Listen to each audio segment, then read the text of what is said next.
welcome to My Favorite Murder. That's Georgia Hardstark. That's Karen Kilgariff. And we have a very special show for you today because for the last 5 years, our guests have hosted the podcast Trust Me, Cults, Extreme Belief and Manipulation, where they dig into the psychology of cults and how they operate. Each week, they speak with guests who've escaped cults like Heaven's Gate, the Manson Family, QAnon, and of course, NXIVM. Please welcome to the show the hosts of Exactly Right's newest podcast, Trust Me, Lola, Blanc, and Meagan Elizabeth. Hi! Yay! Welcome. Thank you. Welcome, like here and here. Thank you. We're so excited to be here. Yeah, same. It's very exciting. It's very exciting to see you. Yeah. It's very exciting to see your outfits today. Thank you so much. We worked really hard on them. Really nice. You guys showed up with the outfits.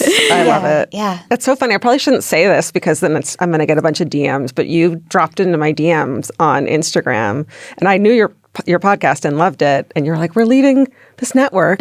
What's up? And I'm like, hell yeah. Hell yeah. Immediately. I mean, it's such a good fit. I don't It's such a know. good I fit. feel like we're so at home. Yeah. Everyone here's so great. Yeah. We're happy to have you guys And here. it's such a good podcast. Yeah. You guys, Thank you. I mean, like it's so impressive. There's a lot of them out there, but I think it really does. It raises the bar for the genre, the way you guys talk about it and the empathy you can talk about it from. I mean, we'll get into all of it, but congratulations, and we're so happy to have you. Thank you. Oh my gosh. Let's start off with the way you guys... Should we start with the way you guys start your podcast by discussing the cultiest thing you've got going on this week? Yeah. I was so excited to think of one. Okay, Meagan, do you want to share? My cultiest thing of the week is there is this new TikTok cult that's going around. It's called Children of the Waning Star. Waning Star, I'm yes, in it. thank you. You're in it? You're in it. I'm You've- just obsessed with TikTok. okay, great. So you've whatever seen cult. that people are putting in the like star and the fingerprint emoji, and then immediately rumors are starting of like people are sacrificing their pets and all of these horrible things. And at the end of the day, none of that is actually happening. Yeah. But the TikTok algorithm in itself is a cult, and all of the most extreme things that it can get its hand on, its hands. The algorithm has hands. Maybe multiple yes, it hands. does. And myriad Very hands. sticky hands, too. It just pushes it out. And the more extreme a belief, the more extreme a piece of news, whether it be real or fake, boom, it's out there, the end. And now people think that this is a real cult. So, Yeah. you know, that we try to keep it topical, and that's what's happening this week. Yeah. interesting. We've it's so interesting because we talk about cults a lot, but then there's a whole part of the internet that's so obsessed with cults that they'll get fixated on deciding that something is a cult. Right. And then they kind of become their own cult because they're obsessed with taking down this cult.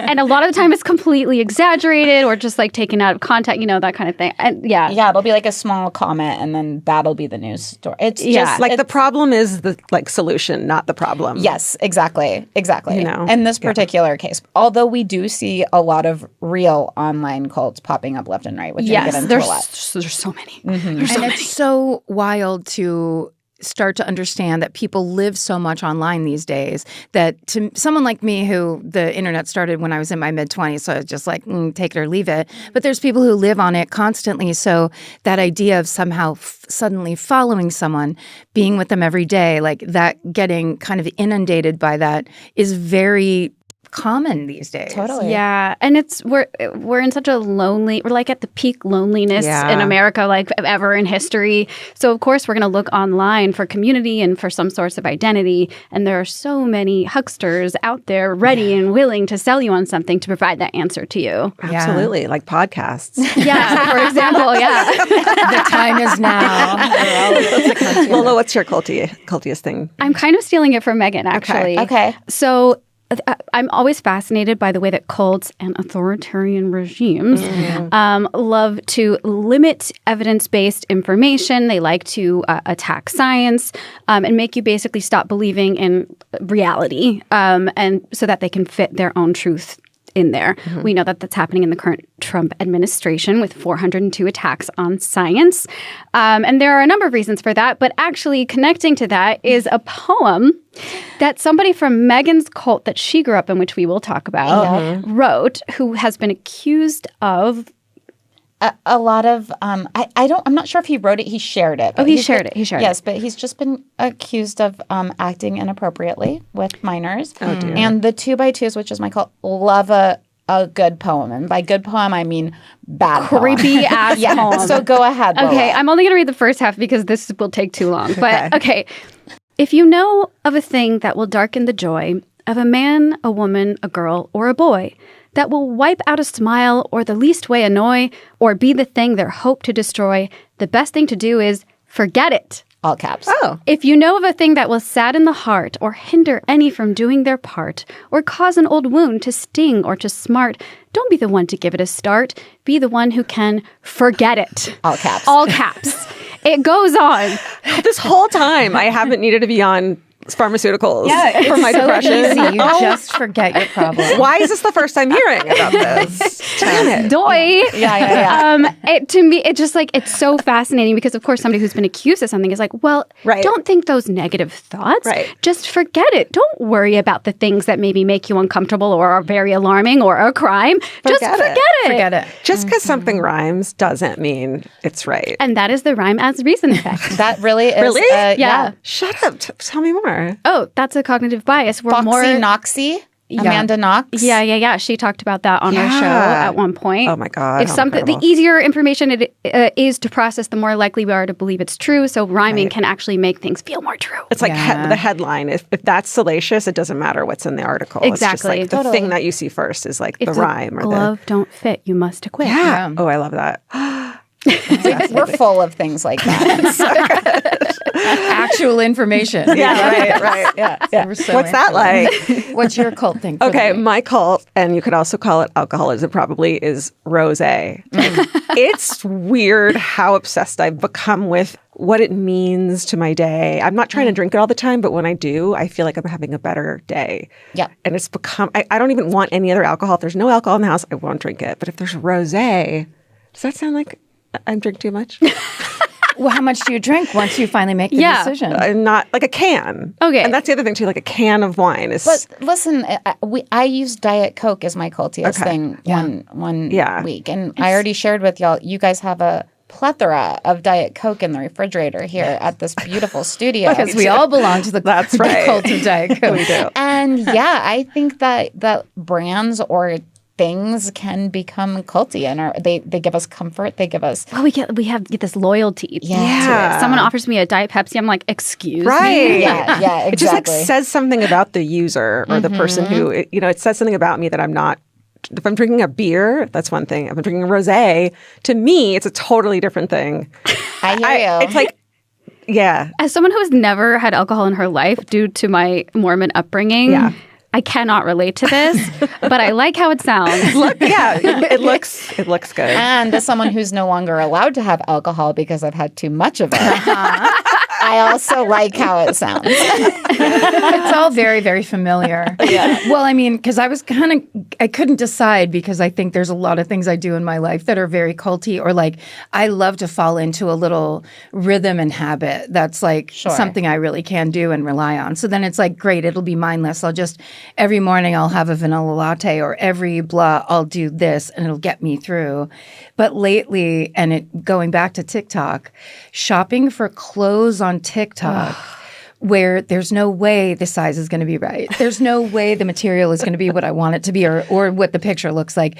It's truly rolling the dice Las Vegas style and knowing you're going to lose and doing it anyway. I ordered a shirt that I tried on this morning that I couldn't stop laughing because it felt like it was made of wax. It was the weirdest texture. It was where I was like, well, it was only $9. So what was I thinking? That I was just going to get a gorgeous blouse for my next dinner party? And I keep going back. I won't be convinced that it's going to not work the next time. Okay, but that's because sometimes it does work. And really that's intermittent reinforcement, which is how cults work. Yes, when you get a $9 shirt that is actually 100% cotton and you're like, wait, you can't find these for $80 in America. Like there is a treasure hunt aspect to it. You get addicted to like, is this going to be the good one? Yes. And usually not. Right. Yes, almost never. And that dopamine hit too. Like I have the shopping dopamine hit of like with vintage shopping, like finding a treasure. Yeah. But there's been so much trash. trash, and and that doesn't matter. I'll still, Never. Same. It's hard to adjust. I'm obsessed. Well, amazing. I mean, like, this is, if you liked what we just did right there, guys, you're going to love Lola and Meagan's show. So let's talk about everyone's favorite thing, red flags. Ooh, yes. Yeah. What are some red flags you can tell us about, like the thing, intermittent reinforcement? Thank you. And then the rhyming thing was called the rhyme as reason effect. Thank you. So red flags, right? Yes. Love bombing, huge. That'll probably be the first thing you'll notice. How does that look when it's not in a relationship? Because I know love bombing when it's in a relationship, but like personal, romantic. Well, it'll just look like, oh my gosh, you're exactly a right fit for this. Lots of personal attention, lots of everything you've been wanting and needing. Who doesn't love personal attention? Sure. It can come from a group. It can come from a person. And it's very addicting. Yeah. I mean, the term, I believe, comes from cults originally. It was a tactic used to recruit people where like the girls would go out and be like, oh my gosh, flirty fishing. Yeah. Yes. So yeah, agree with that one. I think also when so I did the can we talk about Scientology? Yeah. We have to talk about Scientology. I did the Scientology stress test one time. And what the result, first of all, the IQ test was nonsense. It was completely it didn't make sense. Yeah. It wasn't based on wasn't IQ. Translating. No. But at the end of it, they basically told me how in danger I am and how they could provide the solution. They were like, you are so anxious. And I was like, yes, true. Yeah. However, I'm not going to pay all of the money you are telling me to pay to go to your courses. There's a breaking down of oh no, there's something wrong with you, and then providing the solution. Right. And that's, I think, why these online cults are really powerful too, because they offer easy solutions. So a lot of them start off with diets. Mm-hmm. This is our little shake regiment that I made up, and you're going to love it. And you're like, I want to lose some weight, let's say. Yeah. Okay, I'm on my shake regimen and I'm losing my weight. Yay. Suddenly, weirder and weirder things start to be introduced, but you've already been primed that it's a working, normal thing to do. And now you're in a group of other people who are doing it who are also like, no, it seems normal. I've never thought of that being a gateway to something that has nothing to do with nutrition and diet and stuff. Yeah, and we wonder sometimes if it's conscious that they went that way, or because once you're hungry, right, you're more susceptible to for sure. Low blood sugar going. Then when people do accept you, you're more excited, right? Exactly. It's the lows and the highs are lower and higher. Yeah, exactly. But food is just a really easy way to grab people because it's a need that we all, it's an easy one. So we can see that a lot playing out. Yeah. And whenever there is a strong inclination to make you feel afraid of a different group, that's a huge one because that fear is something that can then be capitalized on to, again, offer you a solution to all of that fear you're feeling. Right. And to prove you right because other people around you feel the same way. So to just simplify that and even further, it's even if you're in a narcissistic or abusive, which we know it's narcissistic gets thrown around a lot. But I love to do that. But if you're in a narcissistic or abusive relationship, very soon after the love bombing phase, it's going to be your friends are awful. Isolating you. Yeah. So you can kind of see it play out on a stage that might be more normal or grounded for people because who hasn't gotten involved with somebody like that. Yeah. And my friends are crazy. So if someone else points out that fact, it's true. Yeah, exactly. That's what I love about them. Yeah, exactly. It's so interesting. It sounds so similar to a romantic relationship with the love bombing and the abusive, controlling stuff. It's just, are certain people more susceptible to that, do you think, than others? I'm such a cynic. Mm-hmm. I can't imagine, but that's part of it, right? That's what could be used against me. I mean, exactly. What could be used against you is a cult of cynical people. Right. Who are like, I would never join a cult. Right. The goths. Let's talk about it together for hours on end. Yeah. Yeah. I mean, that's something we talk about a lot, but what's what we find over and over and over again is there are all kinds of people that join. Women seem to be more open to talking about it, but men also join. And it's really more about where they are in their life that makes them maybe a little bit more vulnerable to manipulation in that moment. But it's not necessarily a personality trait that recurs. Yeah, if you're going through a breakup, if you're going through financial hardship, if you've lost somebody, just be really careful because people prey upon you. Yeah. Because you're looking for an answer. You're not grounded like you usually would Or be. you're just young and open-minded. Because people get targeted just because they're young a lot, you know? Totally. That's right. Yep. This show has been going on for 5 years. That's so crazy to hear you say. I cannot believe it's been 5 years. 5 years. What the hell? And you guys kicked it off by talking, Lola, about your background. Yes. And so do you want to tell us a little bit about that? Yeah. So I was raised just a regular Mormon, just a mainstream Mormon, which is not the polygamous kind for those who get confused about that. Right. And after my parents got divorced, my mom was a single lady who had been excommunicated from the church and had gone through this whole process of rebuilding her, repenting, basically. And a man targeted her at a Mormon singles dance. And spent several months basically convincing her, she didn't believe him at first, of course, but spent several months preying upon her Mormon beliefs to convince her that he was the new prophet of God. Wow. And the context for this, which I think is really important, is that one, the founder of Mormonism, Joseph Smith, was a guy in the 1800s who just was like, I had a vision, I got the new church, I'm going to do it. Right. And so the whole like foundation of the religion is basically like a guy being like, I had a vision. Yeah. So it leaves room for other guys to come along. And also there's a part of the belief system where there's like part of the scripture was hidden away until the end times. So there have been numerous men at this point who've been like, I found the hidden scripture called the sealed portion. And to make matters significantly worse, maybe the most important detail here is that my mom had a dream prior to meeting this man about a man that she would meet. And it felt really significant. And he had this very specific look. She said he looked like Brendan Fraser. And she meets this guy at the dance, and he looks just like the guy from her dream. She's been in this Mormon culture where dreams are really important. Yeah. And signs from God are really important. So he was able to prey upon that. He recognized that. And over time, he did indoctrinate her. And we were eventually separated at his command. And she had a very harrowing experience on her own, which we don't necessarily need to get into today. Yeah. But we did get out, and we are much better now. And we talk about it very openly. And now my mom is an advocate for people who are in cults and leaving cults. Wow. Incredible. That's amazing. Wow. That's really something as kind of like you, through the eyes of a child, kind of like had that experience, which I wonder the difference there, because an adult's going in with the ego of I would never be convinced, or I'm not going to do something I wouldn't believe, as opposed to kind of the open mind of a child of like, I'm seeing all of this. And do you think that you had an insight that maybe your mother didn't have because you were young and less experienced?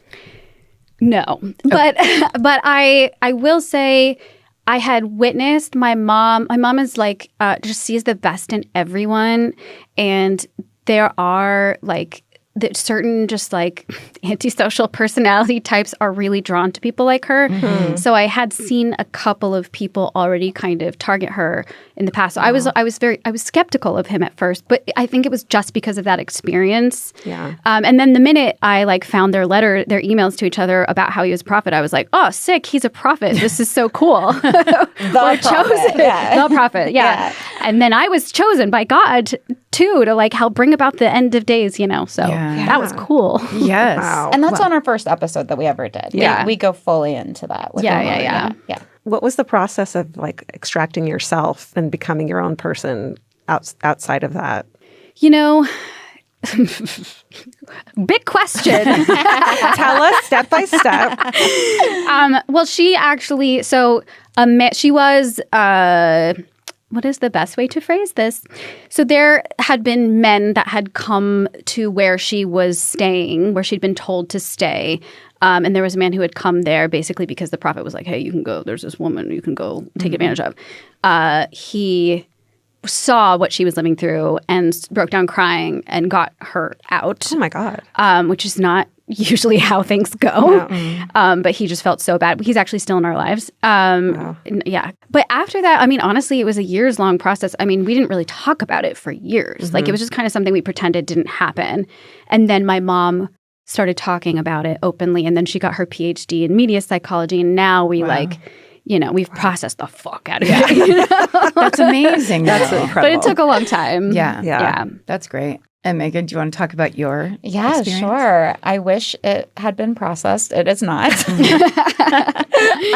But I'm fourth generation on both sides of my family, 2 by 2. So some people call it doesn't technically have a name, which is baked into the cultiness of it. Some people call it the truth, the way, the 2 by 2s. Basically, if you were super into Archie comic books when you were younger, you might have been a part of it. That's like one of the big tells is that we were all given a bunch of Archies. Really? Yeah, I don't know why. But sometimes people are like, that's not the one I was in. And then I'm like, is it the Archie one? And they're like, yeah. That's the tell. Did they change the content to make it like Archie supporting? No. Oh, okay. What is it about Archie? We weren't allowed to have television. We weren't allowed to watch movies. We weren't supposed to do anything entertaining. So for some reason, people were like, let them read Archies. Wow. At least they can do that. And we did. Like a ghost from 1952 came in. Yeah. That's such an interesting fact, like a little tidbit. If you ever see someone with an Archie tattoo, you're like, what's up? Yeah. I know you. What was like the basic tenet of that? That's a great question. Okay. So since they haven't written anything down, really nobody knows. Essentially, this man named William Irvine had what I would call a manic episode in like 1897 where he got really depressed on New Year's Eve and was like, I found a verse, I think it's in Matthew, that was like, I'll send them out 2 by 2 and they'll have no home and they'll go out and la la la la. And he was like that. And so he was like the Scotsman, very charismatic. And he started this homeless ministry. We go out 2 by 2 and we have no possessions. And people loved it. Yeah. And Ireland, actually, I'll back up a second. People hated it, but some people loved it. The people who loved it, the people who loved it, loved it. Yeah. The people who he was telling they were going to hell and like, this church is evil, that church is evil, any church that's not our church is evil. They were like, shut up. And there's so many newspaper clippings that now I've seen at the time where people are like, William's on it again. Like he's often preaching. But he ends up losing his mind completely and he's excommunicated and he ends up dying in Israel in like 1914 and is just kind of maybe later, maybe 1920 something. But he's written out of the history of it. Wow. They're embarrassed of him going off the deep end. They don't want to talk about it. They have a pretty big following at this point, and they're like, let's just write him out. It came from Jesus. Okay. So there's no founder. So we're going back. We're going way back. And so they just decided to erase him. So when I've growing up, fourth generation, when did your church start? I don't know about William. I've never heard about William. I go, it started from Jesus. Yeah. And that's what we all thought. And so the basic tenets are that strange people lived in our homes because they don't have a house, that we went to a lot of church. It's pretty much like being Amish, but also living in the normal world. There's a verse in the Bible that says you should be in the world, not of the world. So Amish people are wrong because they've taken themselves out of the world. Right. So who cares if you're righteous and like sweet out where no one can see you? Right. You need to be among the sinners, but you need to be so weird that people go, there's something different about you. I have that. We have that. We do that. You relate to that. And they go, what is it? And then you go, it's Jesus. It's Jesus. That's my big secret. Yeah, that's my big secret. And the amount of secrecy and level, I mean, we really lived a lot like Amish people while going to normal schools, having normal jobs. But I didn't know, like people would be like, did you see Saturday Night Live? And I was like, what the heck is that? Yeah. Yeah. No clue. And you had to wear long dresses. Oh, yeah. I got to wear really long jean skirts, buns. And, You couldn't cut your hair? No. Yeah. This bob is an act of rebellion. Hell yeah. Ditto. I love that. It's a great decision. We all have bobs. We all have bobs. We're all rebels. Oh my God. You said rebel. I said cult. Same thing. A rebel cult. Yeah. Rebel cult. Exactly. Now we're susceptible. And yeah, we had to wear it in buns. I luckily did rebel. My friends would bring me clothes to school when I got a little bit older, nice. you know, like so I could wear some jeans. But yeah, you really weren't supposed to, and my mom didn't. Yeah. So when did you get out, and like when did you? Oh, well, the day my parents dropped me off at college, I was like, bye, thank you. But, you know, I was supposed to go every Sunday and Wednesday and Sunday afternoon, and I was too busy studying for that. Yeah. Yeah. Oh, sure. Did you get incredible grades? I was getting incredible D's. And so I never really went back. Oh, another little tenet of this is that the children in the church profess, and then you start speaking in the meetings. So you don't go to a church building where somebody speaks at you. You meet in homes, and everybody who's professed shares. So I would have to like pick a verse every week, and like I'm supposed to be teaching people about the Bible, my least favorite book of all time. All I like is the Babysitter's Club, and like doing everything the opposite. So I just stopped going. I stopped speaking when I went, but the fear was so heavy because this is a religion that doesn't celebrate Christmas. It doesn't celebrate Easter. It's like those are making light of Jesus. He's not like a little chicklet, furry Easter bunny kind of dude. Yeah. He's like, he's bringing the wrath of God, and we're all going to hell. Even the people in it, most of them believe that they're going to hell. Wow. So I was very scared. And it really wasn't until this podcast that I even had some hope of like unwinding it. Because even though my big brain was like, this is ridiculous, my other brain was like, no. Yes. Yeah. That's the way, I mean, not, you know, you, at the beginning when you were describing that, I'm like, this is the Catholic Church, essentially, Yeah, it is. without the skirts. Yeah. But I do think maybe it's not even the Catholic Church, it's just that mindset, Yes. which is they're bad and we're good and trying to like live through. So basically anything we do is justified because they're bad. Yes. And having those thoughts as a kid is a very weird feeling because you're like, I never questioned it, but I would have that, like, I think I've told Georgia this a bunch of times, driving to church, I would see little kids playing in the front yard at their house and be like, oh, that's too bad they're going to burn in hell. And like truly just kind of very lightly feel pity for people. Whereas like, of course, when I got into college, same thing, where I met a bunch of people outside of my town and faith and everything, where I was just like, all these people are not burning in hell. This is illogical. Yeah. And it's just weird when it's inside you like that. It's just like built in. Built in completely. Yeah. Yeah, in Mormonism too, we are the chosen ones. We didn't necessarily believe in hell in the traditional sense, but a lower tier of heaven. Everyone else is going to a lower tier of heaven. Really? Yeah, I'm yeah, so Like the jealous waiting of room that. of heaven. Yeah. Condos versus mansions.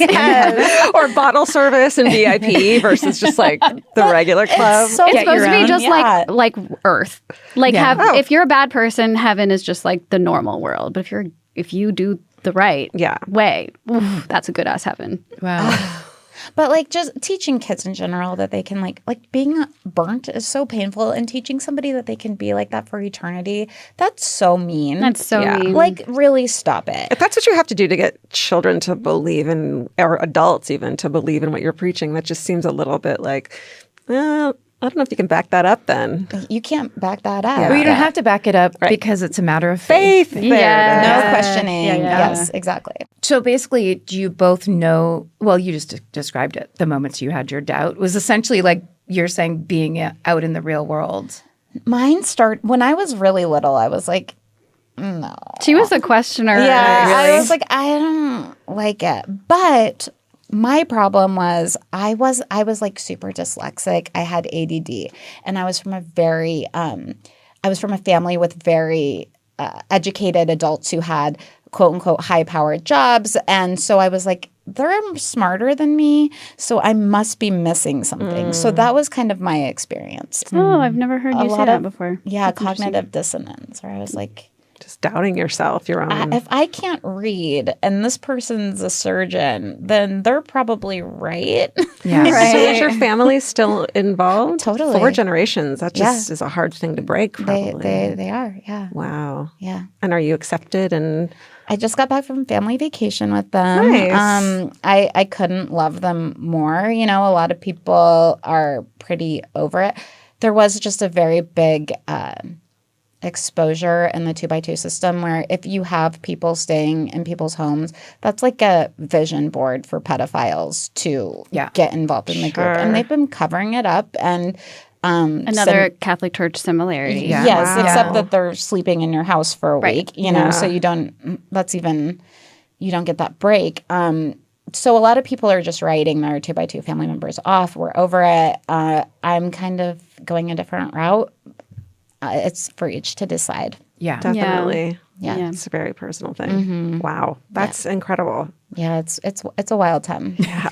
It's really crazy. Well, but I think it's like, I think that's what George and I were so excited when we knew that your podcast was looking for a home, because being able to come from a point of view when you are talking to people who just got out, like that level of empathy from the framework from which you are speaking is very rare. I mean, like if at all. So I think it's such an advantage that you guys have, because you have the experience and you have the empathy and you have the interest, but you also it's not like you're like we are right now. We're like, wait, how did it happen? And why would it happen? Or whatever. You guys absolutely know the how and why usually. So you're right there with people when they're telling their story. Thank you. Yeah, that's the goal. Like when before I found Meagan, when I first had the idea for this podcast, I just was listening to cult podcasts and they all felt so gawky. Yeah. Like look how crazy this was. Yeah, you know, I would never. Well, I feel like that's kind of me a little, and I feel guilty. Like I wasn't raised in any religion that was very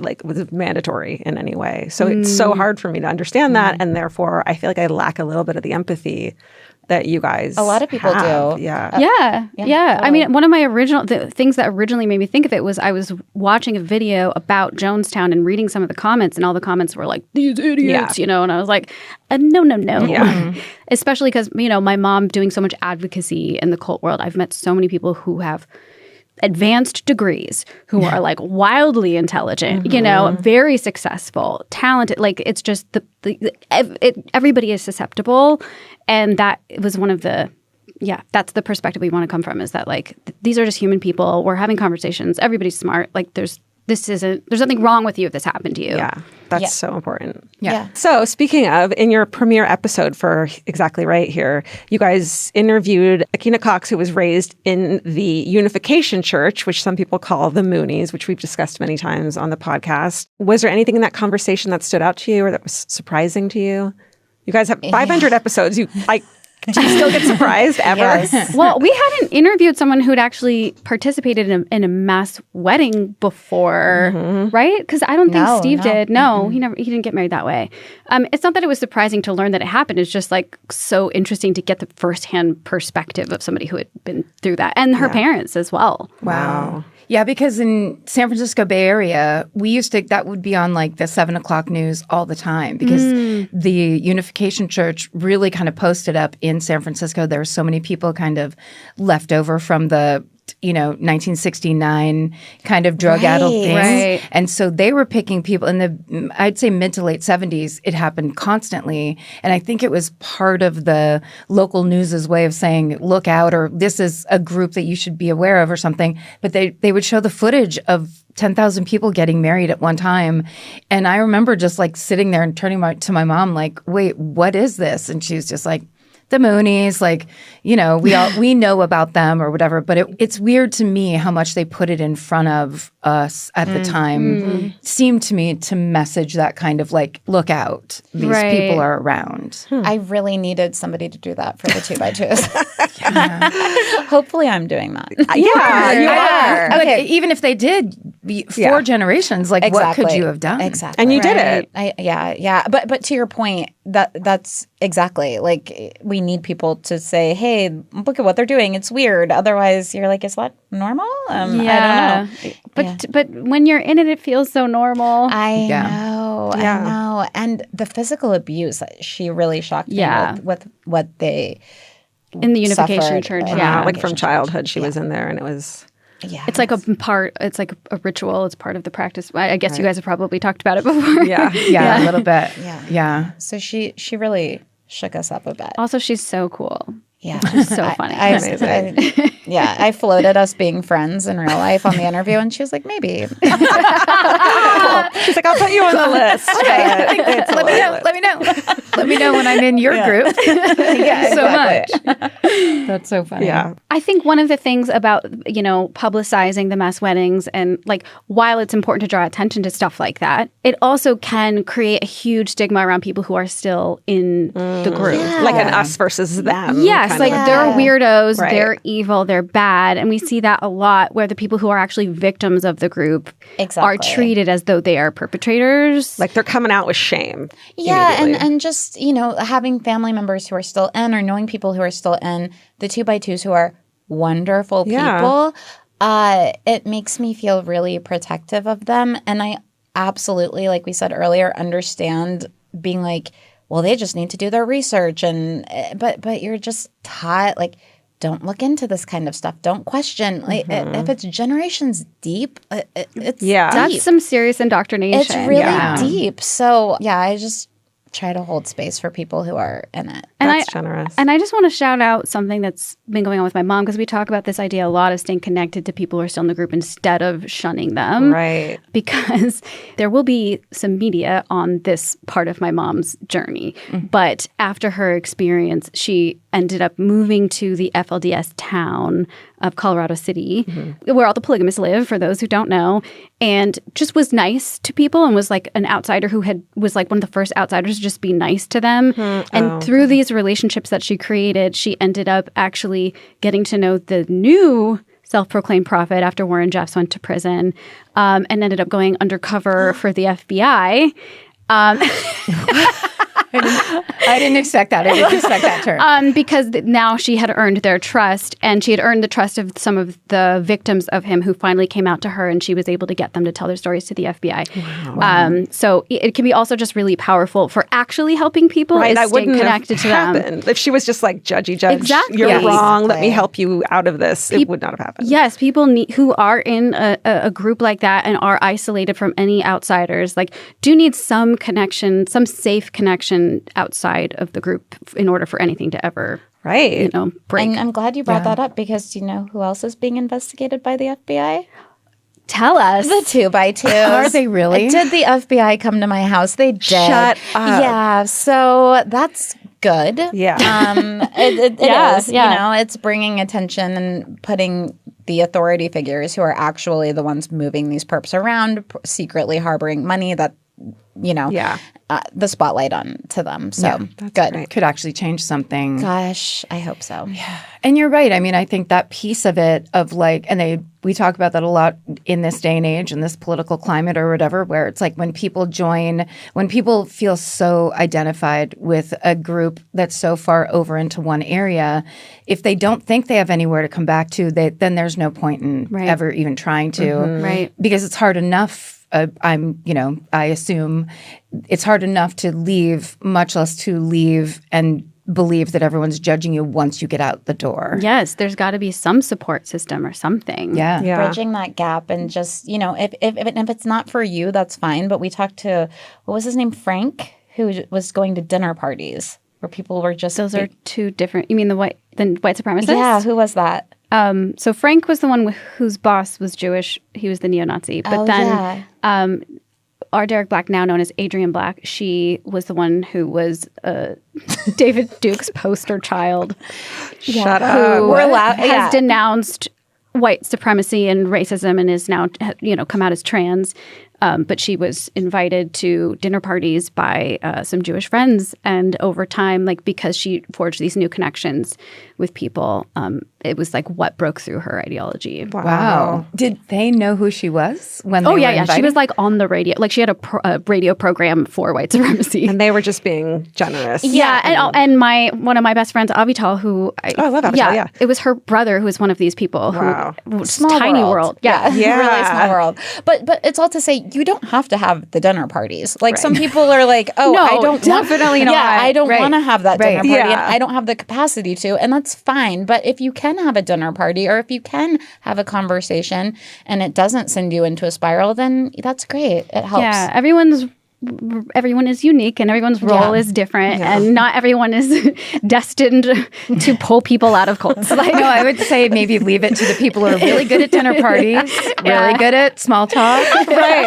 being welcoming without judgment. Yeah. Very few of us in this world actually are like that. Yeah. I think it's a good thing to strive for, because there is a part of me that feels really guilty about, the way I have considered I would never, but I've been a 20-year-old girl. I've been in my 30s depressed. Like we've all been at certain places in our lives where we're susceptible to whatever level of influence someone else, wants to Totally put on you. Also, I think it does make us feel better if when you go through the world kind of having a cynical eye toward things, you're missing out on stuff, but you're like, I'm not going to fall for it. And so then there is that it's like the cold comfort of telling yourself, like, I was smarter than everybody, where it was like, and you didn't get invited to any dinner parties because of it. So there is, I think it's that. It's like probably less guilt and more of like, you're an automatic cynic because of how you were raised. Same with me, where I'm just like, I'll see you coming from a mile away. But it doesn't make me smarter,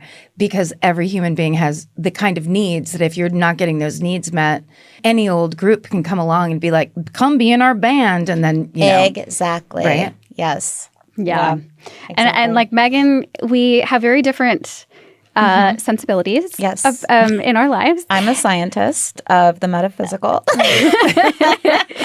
Meagan loves magic. Yeah, I love magic. I love science. And So when she is a scientist, the metaphysical. I'm trolling her. She's trolling me. I believe in nothing. Yeah. But so, like, we talk about how anytime we have a cult on the podcast that's like a more spiritual, metaphysical, new age one, like Meagan would join. Yeah. And that's what we Yeah. traditionally think of cults as, like either religious or that. Right. But then you got these like self-help programs, and you Right. got these ones that are more for like making you achieve or like Totally. making you Lola's smarter. very NXIVM. Yeah, I you would wouldn't- join NXIVM. Yeah. That's Okay. the one that That's I would a great join. point. I'm just thinking about like Jonestown with some religious No, leaders. you're such a NXIVM. You're right. You would totally. 25-year-old love it. Georgia would have fucking signed up immediately. Yeah. burned it. Burned it in. Should we Burned it play in. the game since we're talking about Good this? segue. anyway? Yeah. Let's do it. Let's do it. So it's time for Would You Join This Cult with the gals from Trust Me. Well, Oh, this one. I covered this one. It was the Sarah Lawrence dorm dad who moved into the dorms and basically started a very tiny cult with his daughter's friends. Yeah. We interviewed them. That was a great Yeah. episode. Was it so sad? Because they seem so was. normal. They're cool and normal, like all of our guests are. Yes, Wow. of course. And so manipulated. Yeah. Just so manipulated. I would have joined. That guy Yeah. is endlessly fascinating to me. Yeah. You don't get video of like the actual abuse that often. Right. And the fact that it's all like they were just all filming it on their cell phones. You can just see him talking to that. It's just like He's so compelling. nefarious. I can't remember if he was saying he was in the CIA Right, or yes. and just had this big story. I'm very drawn to kind of narcissistic liars. same. Yeah, And you don't expect your friend's dad to be that. No. So if your friend's dad is like, I'd be like, what? Okay. Yeah, I totally see how that happened. I would see him as an authority figure for sure. Yeah. Yeah. I'd join that shit. That's a double yes. I loved the dorm dad cult is going to be fully occupied. Okay. So would you join the Manson family? Okay. Let's go early on. Yeah, I Like would. early on. Yeah. Totally. I see you early on. Totally. A good commune, hot people. If Yeah. you look back at some Very pictures, hot. Some nice drugs. drugs. Yeah. You would. I know. Yeah. Yes. I feel like for me, the like once they move out into like the desert with no plumbing and no, You might I lose would have me. been, And once we start getting into murdering people. Oh, wait, Sure. that too. Like I'm talking about, Absolutely. But But like, it's always before we know about the bad stuff. Yes, Would you join in the yes. beginning? Yes. 150 billion%. Right. I would say no, only because I think the early days would have been all those like kind of like hangout drug parties with the Beach Boys and stuff. And I know Charles Manson sat around playing the acoustic guitar at those parties. So if people were like, we're going to his farm, I'd be like, absolutely It's so not. heartbreaking. You're like, I love this guy. And then you hear his band. And you're like, oh, no. Cannot do this. Yeah. Yeah, that's Can't true. point. That's true. That's a good point. Lola? I think it depends on who I'm exposed to initially. Because I think I would have been drawn to like Tex? the Oh, sorry. Tex. Tex Watson? Tex Watson, Oh, the hot guy. The hot guy. Oh, I don't remember what Tex looks like. Is he hot? Yeah. Just a tall cowboy. But somehow more dangerous. Okay. Yeah. Okay, then probably. Yeah. She's like, is he available now? I think I would have been drawn in general to like the counterculture groups that were happening at that time Right. because I'm like anti-capitalist and Yeah. shit, But I don't know if it would have been that specific one. Yeah. Okay. But I would want to hang out with the Beach Boy though, for sure. Yeah. Absolutely. Yeah. They were on scene. What about the Alamo Christian Foundation? They were the ones that did the airbrush jean jackets in the 80s as Jean a way jackets? Jean Yeah. jackets Yeah, as, I'm in. as a way to make money. Christian based. It was all about the woman, all about the wife in the beginning. And then she died, and like the husband took over. There's this really great documentary that just came out about it. I just covered it. That was just, I had never heard of it before. But yeah, I've never heard of it before. Yeah. This is embarrassing. No, it's Ministry of Evil. Ministry of Evil. Ministry of Evil documentary. I mean, But it's kind of similar to Children of God, I think, in that way where they were like the LA people who were left over from the 60s, still hanging around, partying. looking for purpose. Yeah. And they're just kind of like, well, how about this purpose? I think they also used flirty fishing styles to get men in, like hot women. Yeah. And at one point, they all lived in an apartment off Crescent Heights. And there was like 1,300 people in the house or It apartment. can't be 1,300. I think it was something like that. But this Was is it what I think, 300? though. It's a good point. Like, yeah, maybe it was 300. I'm not good at for math. reference. But that's a good point, though. Like, I wonder about the people who back then were hippies and they were doing all these things that were against what they were raised in, and they were still looking for God, but being themselves. I bet that was more susceptible than just the people who were just trying to look for a commune. It had nothing to do with God. Yeah, we've talked a lot about how surprising it is how many hippies who were like counterculture people joined Christian cults that became like hyper conservative. Yeah. It's like Well, they yeah. still they left their home and their hometown and everything, but they still believed and wanted they still that. wanted a community. Yeah. And I think that there was something baked into the end of the world Oh, yeah. and not having saved money that probably appealed to them. that makes sense. That makes sense. Yeah. I think that's my guess. Yeah. So I would probably join it because I have saved no money. And I love jean jackets. Okay. Here's a big one. Aum Shinrikyo. That's the 1980s and 90s Japanese doomsday cult responsible for the 1995 Tokyo subway sarin gas attack. We have not done an episode on that Although we yet. have somebody who survived it who agreed to come on. Wow. We do? Yeah, we do. Ooh. My uncle lived in an apartment with a roommate who was involved in that, but that's not interview worthy, I don't think. I mean, maybe. Maybe. Yeah. Okay, this one, the documentary was incredible. Love Has Won, the 2010 spiritual influencer culture with Mother God, Amy Carlson. It was a new age cult. I don't know if that's more special to you guys in any way. Meagan would join that one. We interviewed her daughter. I think that off the top of one's head, you might say that I would join, but I would not because it was, I'm trying to think of how to word this, a little bit like, Too yoga based? no, No, she's into that. Okay. What I'm trying to say is that it was like a little bit more meth rather than like, you know what I mean? I Like hear there you. was a high meth vibe there. Got like it. Very cluttered, dirty.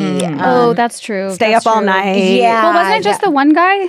Yeah, but was like just- it It was never just one guy. Like, there was like too many, there was too many posters. There was like too many. It was just You needed to be Gross. like pristine. I'm more like of goop if Gwyneth had one. Yeah. You know, like I need it She to be kind of does. aesthetically pleasing. You don't want to And watch the sunrise. No, this was just too many I totally hear you. trinkets. You don't want to have to be telling people to clean the kitchen. No. Not adults. No. If we're all going to live in this farmhouse together. Because I'm assuming I would join this one more as an adult, whereas I'm thinking of myself as a teenage 60s girly when I'm joining the Mansons, just so people have like a Like, what part of your life is the person who would? Yeah, I hear you. Yeah. I hear you. yeah. These are the days of your life. I still think if you didn't know how they were living and you saw Amy Carlson. Yes, she's great. She was dynamic. no, she wasn't great. But Meagan, you- no, she's not. She's But a fraud. you would like watch her YouTube videos. Or I something. totally would. I totally would be susceptible to her. I did have friends who liked her. I thought maybe she was a little crazy, but the interesting thing about Amy is that she did say, "I think I'm crazy," and her followers said, "No, you're not. Yeah. Yeah. No, you're not. So You're God." fascinating. How do you get that many followers if you're crazy? You know what I mean? Like, and so she kind of Yeah. tried to back off from it. She was Yeah. like, "You know what? Never mind." And they're like, "No, we're gonna watch Too you late die and now. wrap your body in Christmas lights." so sad. So Yeah. that's what's happening. Which here. also is very methy. That's that whole thing of like an art project. a dead body. As someone who has been on meth before as a younger person. Excuse me. That is very methy. Oh, You yeah. haven't heard. That's I Georgia's know. cult. Georgia's cult Rehab. of meth. Yeah. Oh, I did not know. Yeah. Methy. Cult of meth. So you would join this? I would at 14. I would have at 14 Wow. for sure. 14. Okay. Do Yeah. not know. Shocking. Not now. No more meth. No more meth now. If that's what That's you're asking. good. I want to ask a question. Do you guys think, and this might be inflammatory, but is there any like influencers today? Because I have a lot of friends who are like, you've got to watch this person's videos or you've got to listen to this person's podcast. It changed my life. And I'm immediately like, red Lola flag. thinks all of them are. Yeah. A good amount. You of don't have to them. name names, but is there like Teal a... Swan. Well, obviously Teal Swan Yeah. and Benton Home-Massaro, but they've both been already sort of exposed for their behaviors. Yeah, like I said, I love a good person speaking to aliens, but they're all full of shit, most likely. Yeah. What were you about to say? What if one isn't? Exactly. Just the one. That's, you just All need you one need to is one. poke through. Did you see, the brother and sisters that were the original on Dancing with the Stars? Hughes? Huff? Yes. Julianne Hough. Have you seen those? Like, she now has some sort of Actress? The beautiful, beautiful She was the actress? dancer on Dancing with the Stars. That it was. She's a blonde. She's really perfect, and she has started what started out as like a wellness company, but she went to do live speaking for it, and people post the video and they're like, "This is absolutely a cult." Like the way she isn't really saying anything, but everyone's like cheering like crazy, and she's Yeah. kind of like doing a little bit of a dance, but also is like, we all are going to get to, and people say it's like maybe like a little bit of a born again Christian fundamentalist like going in that direction. Megan's ready to defend. I can see it on her Okay, face. let's hear it. Like where do we draw the line with just like being motivated?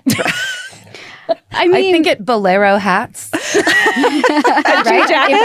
If we just cut it there, where it's like, sorry, you've gone over the line. We can't trust you over here.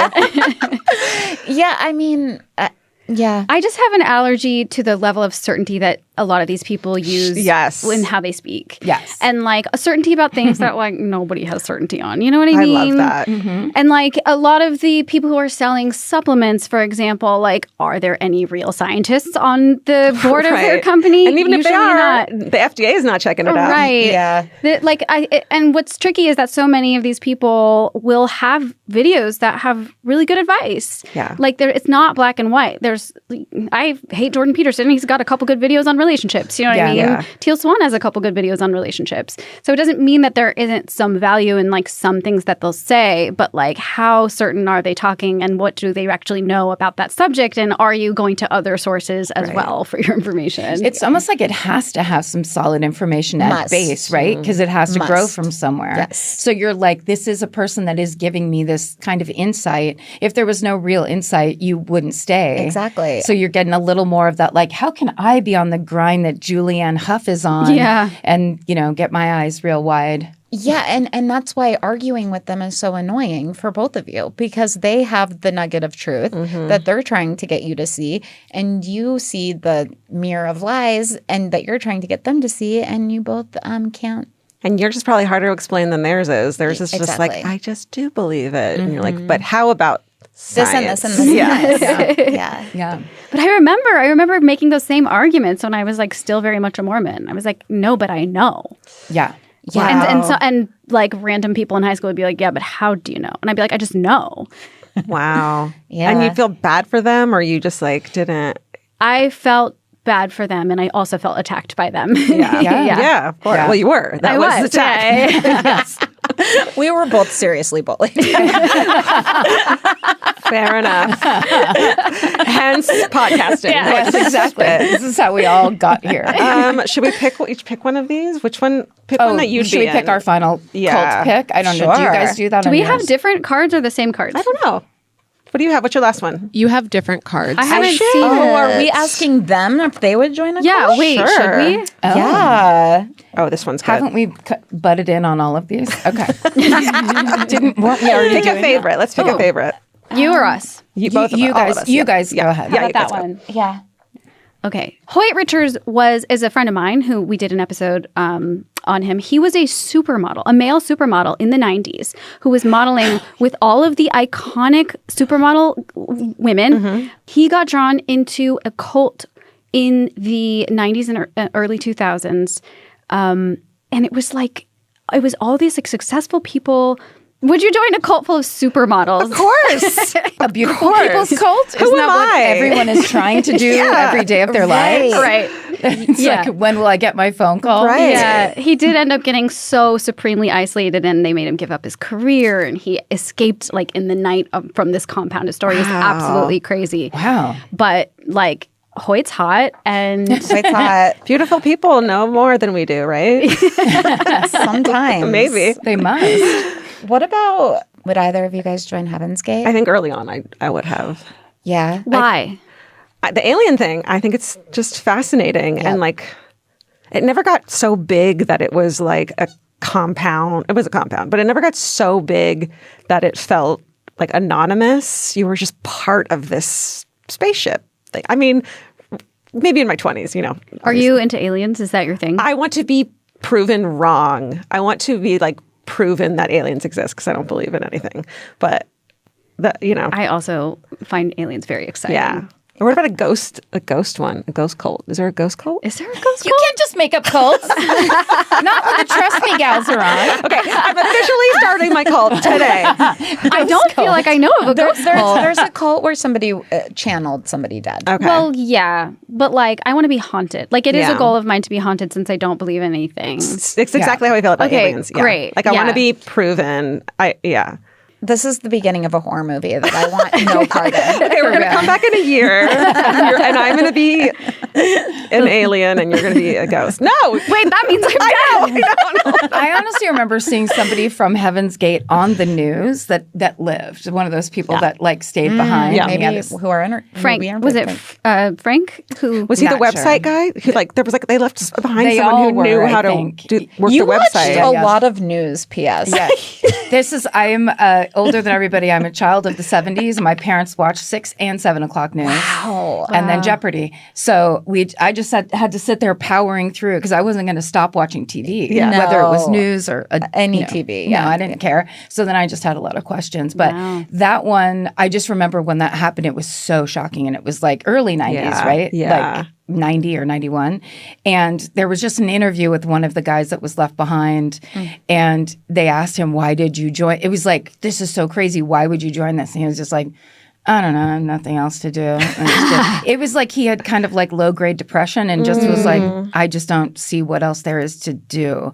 And when I saw him say that on the news, I was like, oh, you better be careful with these feelings that you have. Because it was like, yeah, I know that feeling where I'm just like, I just want to sit on the couch and like not do anything. And it's like that is an opening of like thinking that mindset is the way it's always going to be. I guess. You know, people who are really fired up about something trigger something, and others who are maybe a little more depressive leaning or something. And you can go into it with the savviness of like, this person's kind of crazy. I just need a little bit of like things Stimulation. to do. And Yeah. you still get sucked in, even with the prior knowledge. I completely understand that. Like when you see someone who's excited about something, you're like, God, I wish I could feel that. So maybe I'm going to fake it until I do, or like maybe I'm going to force myself to. Well, and also one of the things that they do is create strong emotional experiences Right. in you, so you keep coming back. So if you're someone who's like not getting a lot of those, like that's going to be pretty appealing. Even so great, go ahead. Oh, no. You make your point. It might be the same one. I was just going to say also with relationships, like I'll be like, this guy's a little insane. Like, but I can handle it. I'm not going to fall in love with him. I'm just going to have some good, hookup situations, like no big deal. And then 3 months later, I'm like crying. You're like, I am trapped. Yeah. How did my I friends get are here? like, what is wrong with you? Literally same. And I'm like, all of it, everything. I knew. And Or I said like, that. It doesn't matter if you know sometimes No, it does because not the matter. emotional highs and lows work on you even if you logically know that they're happening. Yes. If you've ever gotten in a bad relationship, you are susceptible to a cult. Hey, oh my God. Everyone on the planet. Yeah.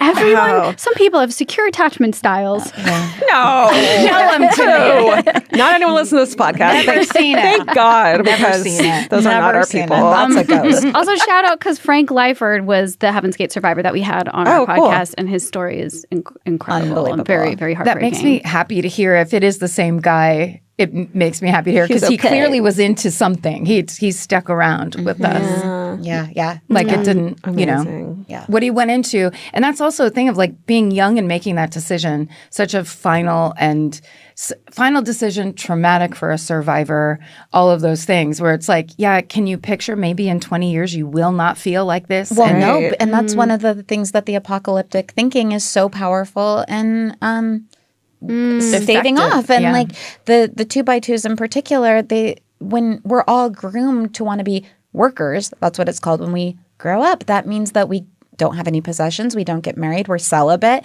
and we go live in people's houses forever. And a very good kind of person is drawn to that life. For sure. Who maybe has a little bit of OCD, a million different things, but then a very bad type of person is also drawn to that. So you have this dichotomy of personality types that get drawn into Yeah. circumstances. all kinds of agendas. All kind of agendas. Both sides. Yeah. I could see myself joining an apocalypse cult just because it seems exciting. Yeah. Like sometimes I'm like, I was living in LA for 20 years. This is the same shit every day. Yeah. Like if I knew the end of the world was coming and like something was going to happen to Yeah. all of us and the Lord would make like decision, I could see that being just, I don't The know. happiest people I know are planning for doomsday. They have a very strong purpose. It's like packing for a trip. Because nothing else matters, Yeah, right? yeah, you're It's like like very everyone loves a deadline. I feel like that's the love crossover it. for my alien doomsday thing. Like that's the alien doomsday. they're kind of scenario. a pair for you. Yeah. the pie chart of that. Independence you're Day. right there in the center. The movie Independence Day, yes. Georgia watching Independence Day is the center of that. It's a documentary, but it's a you guys know it's a documentary.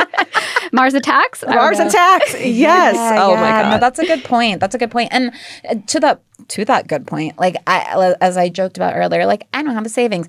I was not taught to think that tomorrow would come. Right. And every time I left the house, it was like, is that what you want to be wearing when Jesus comes back to the world? Wow. Is that what you want to be thinking? Do you want to do you want to be in the movie theater when Jesus comes back? And you'd be like, no, I guess not. But like, I really wanted to see Clueless. I don't know. Like, human being. I'm just a human being trying to figure it out. And a lot of people who were in that group do have savings accounts and were able to think rationally about things and hold both things at once. I think some people aren't and are like, well, the world will end tomorrow, so I'm not going to worry about it. And But that was me. they didn't give you a specific timeline, right? Though, because in No. Mormonism, it was like, it could be tomorrow, it could be in 50 years. We don't know, but It was it's soon. probably tomorrow and the 2x2. Really? Yeah. More pressing. I need a time. I'm so yeah. punctual. It's annoying. Like I need a time. know. And that's why this like time in the world is so perfect for these conversations because the world actually kind of is ending. So Totally. it's Yes. like So just many a ways. pressure cooker of Yeah. so many belief systems and trying to dig yourself Well, out. and we're all looking for answers, and we're all looking for reasons to think maybe why the world actually isn't ending. Right. Yeah. and why it matters if it doesn't and what the meaning of life is. It's a really And the important belief time. system is so dichotomous that it's like, how can those people think that? Yeah. But, they're thinking the same thing about us. Yeah. Well, the time has never been better for us to have a cult podcast, and we are so excited it's your guys. We Yeah. really are. Yay. Thank you so much for joining us because Yeah. we are so glad to have you on this network. Oh, Thank we're you so for glad to having be us. here. That's right. You guys, trust me. Cults, Extreme Belief, and Manipulation debuts on Exactly Right on July 30th with new episodes every Wednesday. Go listen, subscribe, and give it a 5-star review. You know those reviews are very important. Yes, that subscription is important. So thanks for being here. Thank you Yes. for listening. Thank you guys so Thank much. you. Yay.